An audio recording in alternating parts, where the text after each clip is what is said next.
사도신경으로 신학고해 드리겠습니다. 전능하사 천지를 만드신 하나님 아버지를 내가 믿사오며 그 외아들 우리 주 예수 그리스도를 믿사오니 이는 성령으로 잉태하사 동정녀 마리아에게 나시고 본디오 빌라도에게 고난을 받으사 십자가에 못 박혀 죽으시고 장사한 지 사흘 만에 죽은 자 가운데서 다시 살아나시며 하늘에 오르사 전능하신 하나님 우편에 앉아 계시다가 저리로서 산자와 죽은 자를 심판하러 오시리라. 성령을 믿사오며 거룩한 공회와 성도가 서로 교통하는 것과 죄를 사하여 주시는 것과 몸이 다시 사는 것과 영원히 사는 것을 믿사옵나이다. 아멘. 찬송가 570장입니다.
오늘 주시는 하나님의 말씀은 골로새서 3장 20절과 21절 말씀입니다.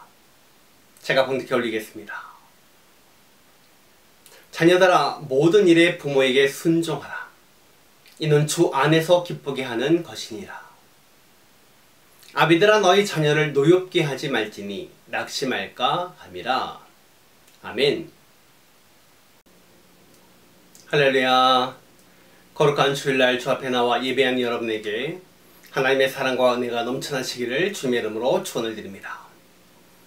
우리는 지난주에 그리스도인의 가정에서 부부의 관계에 대해서 생각해 보았습니다. 그리스도인의 가정에서는요, 아내는 남편에게 복종하는데요, 이것은 어떤 상하 관계에서의 복종이 아니라 가정의 어떤 질서를 위한 동등한 위치에서의 복종을 말하는 것입니다. 이것은 바로 주 안에서 해야 한다는 말인 것이죠. 또 남편은요, 주 안에서 아내를 아가페적인 사랑으로 사랑하고 말로 상처 주지 아니하고 잘 세워줌으로 진정한 그리스도인의 가정이 되어야 하는 것입니다. 오늘은 두 번째 시간으로요, 그리스도인의 가정에서 부모와 자녀와의 관계에 대해서 설명하고 있습니다. 20절 보겠습니다. 자녀들아 모든 일에 부모에게 순종하라. 이는 주 안에서 기쁘게 하는 것이니라.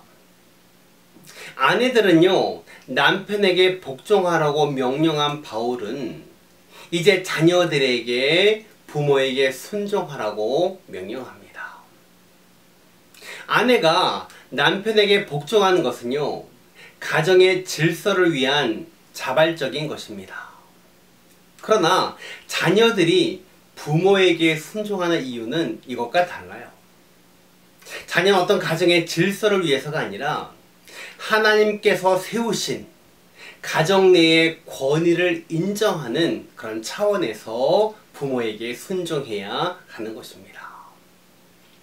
성경은요, 자식이 부모에게 순종하는 것과 그 다음에 성도들이 하나님께 순종하는 것을 같은 단어로 사용하는 것을 보게 됩니다. 그러므로 부모에게 순종하는 자녀들은요, 하나님께 순종하는 법을 배워가는 것입니다. 눈에 보이는 부모에게 순종하지 못하는 자녀들이 눈에 보이지 않는 하나님께 순종하는 것은 매우 어려운 것이죠. 권위에 대한 순종의 훈련, 이것이 이루어지는 가장 중요한 첫 번째 장소는 바로 가정이라는 것을 여러분 기억하시기 바랍니다. 할렐루야.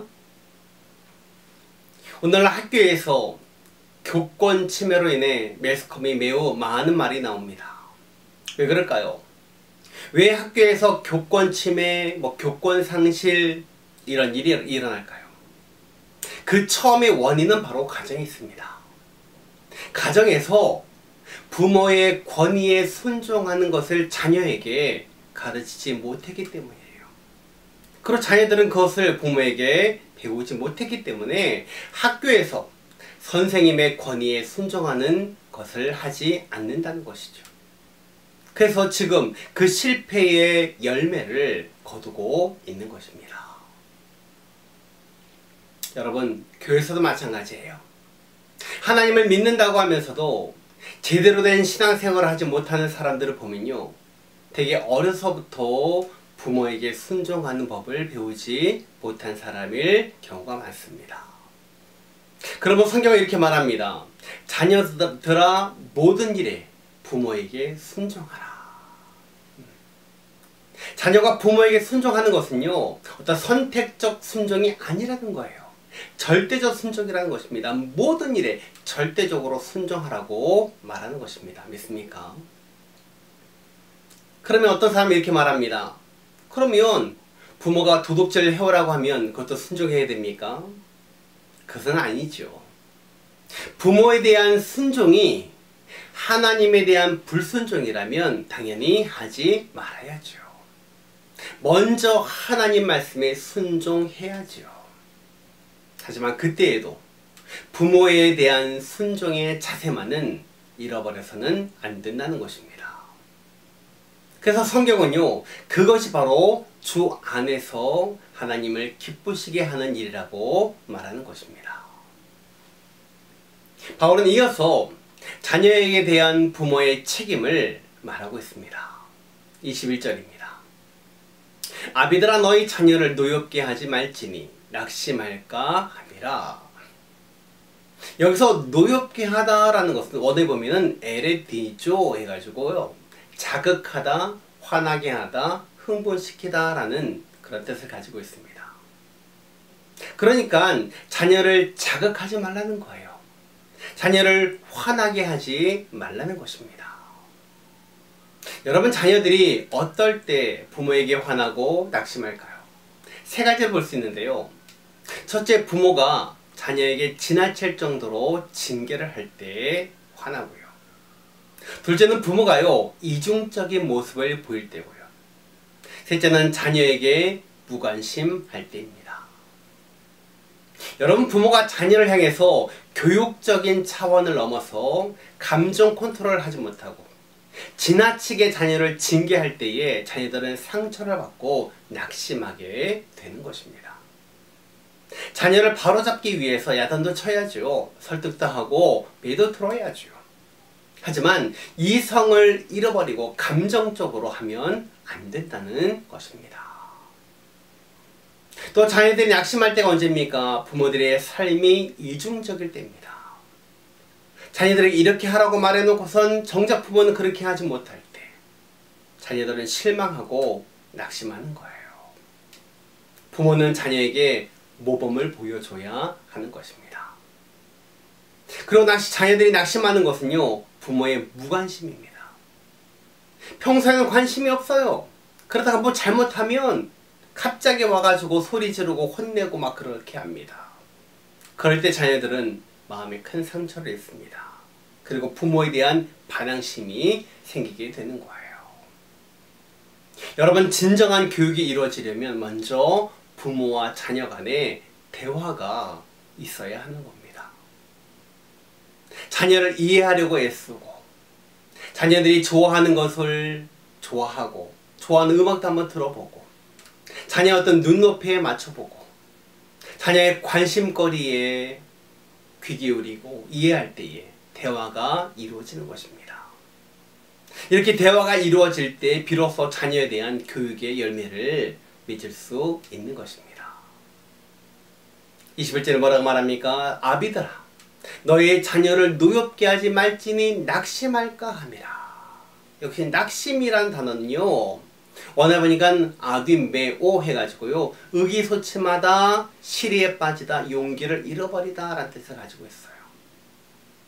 우리 자녀들이 여러분 용기를 잃어버리고 시리에 빠진다면 우리 자녀들의 미래는 없는 것입니다.